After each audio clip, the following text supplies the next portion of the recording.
Sanakulu miady mafy le nouveau papa. Miady mafy ampiaignany satria zanakulu sy mana. Misy ponegna zeny fiaignany zalahy.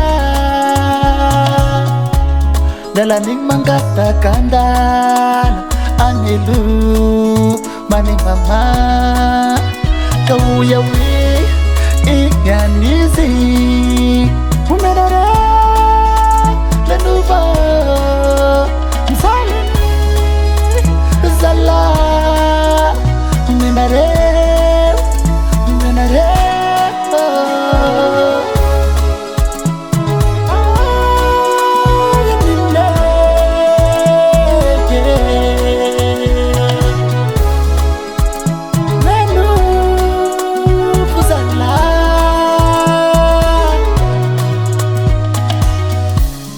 Kambutiray mbokeleni sy misy taray lamba rovitra miningay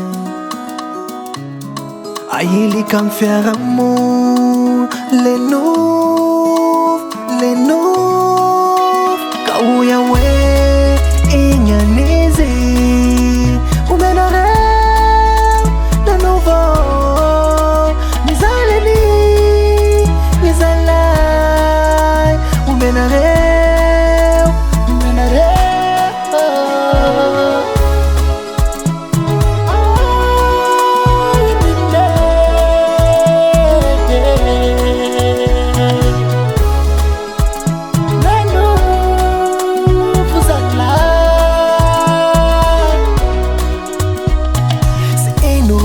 Niartragny mafiteny nouveau sy nangalatsy namono olo Diary tata sy joué ka nagnampy anao le nouveau.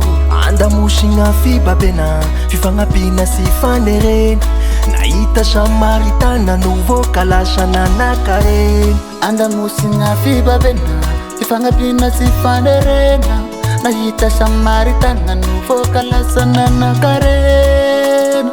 Le nouveau papa